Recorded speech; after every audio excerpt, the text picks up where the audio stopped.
Գլուխ 27. Լսեք ձեր սրտին։ Եվ որովհետև շատ ժամանակ էր անցել, և նավով գնալու համար վտանգավոր էր, ծոմի ժամանակն էլ արդեն անցած լինելով, Պողոսը խրատ էր տալիս նրանց, ասելով. «Ով մարդիկ, տեսնում եմ կամ զգում եմ, որ այս նավարկությունը նեղությունով և շատ վնասով է լինելու,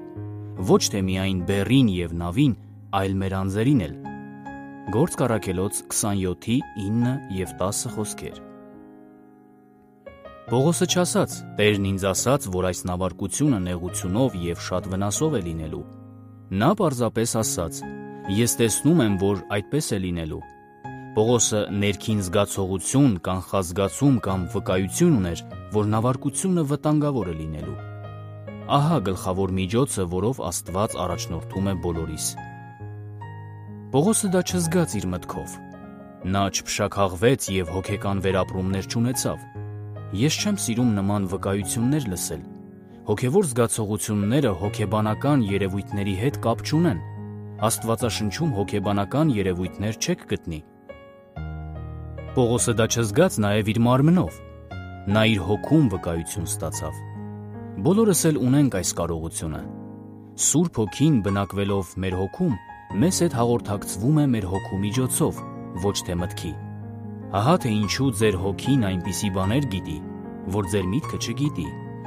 Սակայն մենք սովոր չենք լսել մեր հոգուն և երբեմն չենք ցանկանում դա անել։ Մենք, հոգով լցված հավատացյալներս, շարունակ ձախողվում, սխալվում և անհաջողության ենք մատնվում,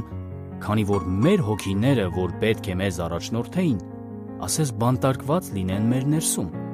Գիտելիքը կամ բանականությունն է բազմել գահին։ Այն մարդը, ով բանտարկում է իր հոգին և չի լսում նրան, սահմանափակում է իր կարողությունները, որովհետև մարդու հոգին Տիրոջ ճրագն է։ Նա հեշտությամբ զոհ է դառնում եսասեր և խաբեբա մարդկանց համար։ Ես և կինս հավաքույթ էինք անցկացնում մի եկեղեցում,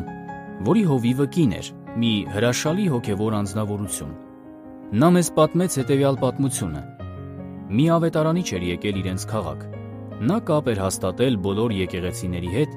խնդրելով համագործակցել իր հետ համաքաղաքային հավաքույթ անցկացնելու հարցում։ Այդ ծառայողը վարձել էր քաղաքի համերգասրահը։ Ցավալի է ասել, բայց բոլոր ծառայողները չէ, որ անկեղծ են։ Քանի որ այդ մարդը բացասական վարկային գնահատական ուներ, քաղաքի համերգասրահի ղեկավարությունը նախապես պահանջել էր վարձակալության գումարը։ Նա դիմել էր այդ կնոջը։ Վերջինս այնքան դյուրահավատ էր, որ խոստացել էր $3000 տրամադրել իր եկեղեցու կողմից, ինչպես նաև վճարել թերթերում տպագրված բոլոր գովազդների համար։ Ամեն երեկո 2-3 հազար մարդ էր հաճախում այդ հավաքույթներին։ Ավետարանիչը շատ գումար էր հավաքել, բայց հեռացել էր քաղաքից առանց իր հաշիվները փակելու։ Այդ կինը ստիպված էր իրենց եկեղեցու շենքի շինարարության միջոցներից $5000 տրամադրել ավետարանչի ծախսերը հոգալու համար։ Նա ինձ ասաց. «Եղբայր Հեգին, եթե լսեի իմ սրտին, երբեք նման բան չէի անի»։ Ես ասացի. «Լսել եմ, որ ետ եք վերցրել ձեր գումարը»։ «Իհարկե», ասաց նա։ Ես իմացա, թե նա որ քաղաքում էր անցկացնում իր հերթական հավաքույթները։ Ինքնաթիռի տոմս գնեցի և մեկնեցի այնտեղ։ Ծառայությունն արդեն սկսվել էր։ Մի քիչ սպասեցի։ Այն պահին, երբ նա պատրաստվում էր բեմ բարձրանալ, քայլեցի ուղիղ բեմի մոտ։ Կարգ ու կանոնի ծառայողներից մեկը փորձեց ինձ կանգնեցնել, բայց ես ասացի. «Ոչ, ես ավետարանի ծառայող եմ և ցանկանում եմ տեսնել այս անպիտանին»։ Մոտեցա բեմին և կանգնելով անմիջապես նրա առջև ասացի. «Ես եկել եմ իմ $5000 ետևից և այսօրվա ամբողջ զոհաբերությունը վերցնելու եմ։ Մենք ամբողջ գումարը կդատարկենք իմ ճամպրուկի մեջ։ Ես ամեն երեկո այստեղ եմ լինելու, մինչև իմ եկեղեցին իր ամբողջ գումարը ետ ստանա»։ Նա ասաց. «Գիտեք, մենք…» «Ոչ», ասացի ես, «եթե դուք չվերադարձնեք ամբողջ գումարը, ապա այն պահին, երբ բեմ բարձրանաք, կկանգնեմ ամբիոնի մոտ և մարդկանց կպատմեմ, թե ինչ է տեղի ունեցել։ Եվ ոչ միայն այդ, ես ձեզ կհետևեմ ամենուրեք, որտեղ ծառայություններ կանցկացնեք, և յուրաքանչյուր ծառայության ժամանակ բեմ կբարձրանամ և կպատմեմ, թե ինչ եք արել»։ Իհարկե, 2 օր հետո այդ կինը ետ ստացավ իր գումարը և վերադարձավ տուն։ Ես գովում եմ նրա խիզախությունը։ Սակայն ցանկանում եմ շեշտադրել հետևյալը. նա ինձ ասաց. «Եղբայր Հեգին, եթե ես լսեի իմ հոգուն, նման բան երբեք չէր պատահի։ Ես նկատի չունեմ ինչ-որ ձայն, նույնիսկ մեղմ, ցածր։ Ոչ, ես պարզապես նկատի ունեմ ներքին վկայությունը։ Հոգումս արգելք էի զգում։ Եթե հոգուս լսեի, չէի երաշխավորի նրա պարտքերի համար»։ Եթե մեզնից ամեն մեկը լսեր իր սրտին, ներքին վկայությանը կամ ներքին ձայնին, շատ բաներ չէր անի, որ արել է։ Ես գումար եմ կորցրել ներքին վկայությանը չլսելու պատճառով։ Ներսումս գիտեի, որ չպետք է որոշ գործեր ձեռնարկեի։ Այդ դեպքում ինչու հակառակ վարվեցի։ Ինչն է պատճառը, որ մենք չենք լսում մեր ներքին վկայությանը։ Սակայն մի հանձնվեք այն պատճառով, որ սխալ եք գործել։ Դուք չեք հանձնվում, երբ այլ հարցերում սխալ եք գործում։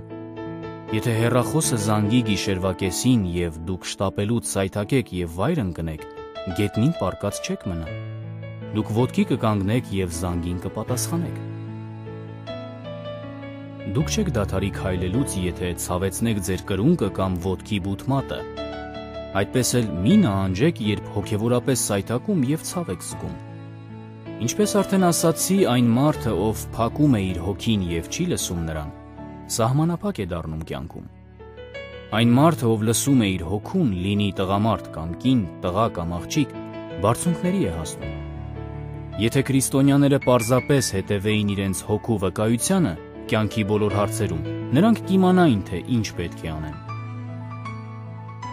Կարիք չկա առաջնորդություն փնտրել այն հարցերում, որոնց պատասխանն արդեն գտել եք Աստվածաշնչում։ Պարզապես վարվեք խոսքի համաձայն։ Աստվածաշունչը սովորեցնում է, թե ինչպես պետք է գործել կյանքի յուրաքանչյուր հանգամանքում։ Ամուսիններին սովորեցնում է, ինչպես վարվել կանանց հետ, իսկ կանանց ամուսինների հետ։ Ծնողներին սովորեցնում է, ինչպես վարվել երեխաների հետ, իսկ երեխաներին ծնողների հետ։ Աստվածաշունչը պատվիրում է ապրել սիրո, աստվածային սիրո մեջ, և աստվածային սերը, որ իրենը չի փնտրում, նույնպես կապված է սրտի հետ։